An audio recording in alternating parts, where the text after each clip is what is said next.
ஆன்மீக சந்திப்பில் நாம் இன்றைக்கி இந்த வீடியோவில் மிதுன லக்னக்காரர்கள் எந்த முறை அதாவது எந்த முறையை பின்பற்றினால் அவர்களின் உயர்ந்த லட்சியத்தை அடைய முடியும் என்பதை பற்றி தான் நம்ம இந்த வீடியோவில் பார்க்க போகிறோம். ஏற்கனவே மேஷ லக்னம் ரிஷப லக்னத்தை வீடியோவில் போட்டிருக்கோம். அந்த வீடியோஸுடைய லிங்க்கு டிஸ்கிரிப்ஷனில் கொடுத்துருக்கோம், பார்த்து தெரிஞ்சுக்கோங்க, உங்கள் ஃப்ரெண்ட்ஸுக்கு ஷேர் பண்ணிக்கோங்க. இப்போ மிதுன லக்னம் பார்க்க போகிறோம். இதே போல் ரிமைனிங் லக்னம்ஸ் இருக்குல்ல, மீனம் லக்னம் வரை, அதுவும் நம்ம நாளைக்கு 2-3 டேஸில் ஃபுல்லாக முடிச்சிடுவோம். நீங்கள் பார்த்து தெரிஞ்சுக்கலாம். வாங்க நம்ம மீன லக்னத்துக்கு போகலாம். அதுக்கு முன்னாடி நம்ம சேனலை ஏதாச்சும் சப்ஸ்கிரைப் பண்ணலாம், சப்ஸ்கிரைப் பண்ணிக்கோங்க.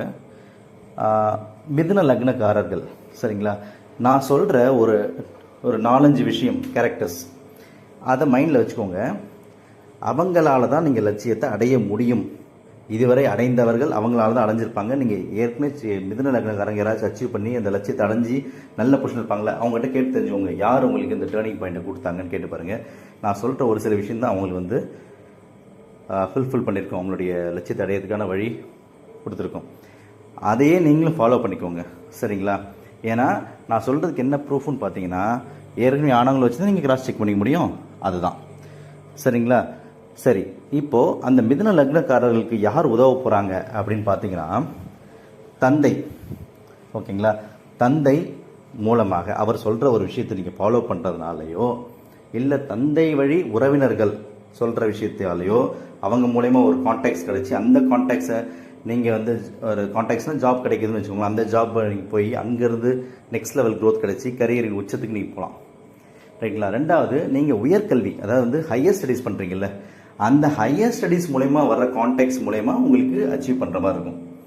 மூணாவது, வெளிநாட்டில் ஒர்க் பண்ணுறீங்க, ஃபாரின் ஜாப்ஸ், அப்ராட் ஜாப்ஸ் கிடைக்குதுங்களா, அந்த அப்ராட் ஜாப்பில் நீங்கள் போனாலே கண்டிப்பாக நீங்கள் உங்களுடைய லைஃப் டைம் அச்சீவ்மெண்ட்டை நீங்கள் அச்சீவ் பண்ணலாம் சரிங்களா. அடுத்தது, உங்களுடைய குருநாதர், நிரந்தர குருவாக ஏற்றிருப்பீங்கள, இவர் தான் என்னோடய குருநாதர்னு ஓப்பனாக பெருமையாக சொல்லுவீங்கள, அவங்களா இருப்பாங்க.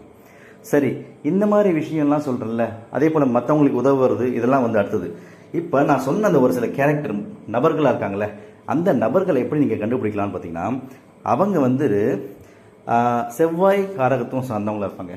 ஒன்று கார்த்திகை நட்சத்திரத்தில் பிறந்திருப்பாங்க, அதாவது கார்த்திகை, பூரம், மூலம், ரேவதி, இந்த 4 நட்சத்திரத்தில் ஏதாவது நட்சத்திரத்தில் பிறந்திருப்பாங்க. இல்லைனா அவங்க வீட்டில் சகோதர சண்டை இருந்துகிட்டே இருக்கும். இல்லைனா அவங்க வீட்டில் ஒரு விதவை, அதாவது சின்ன வயசுலேயே விடோவாக இருக்கிறது, இல்லைனா டிவோர்ஸ்டாக இருப்பாங்க, இல்லைனா வாழ வெட்டியாக வீட்டில் இருப்பாங்க. அந்த மாதிரி ஒரு வீட்டில், அந்த வீட்டில் பெண் இருந்தாங்கன்னா அவங்க மூலிமா தான் உங்களுக்கு உதவி வரும்னு அர்த்தம்.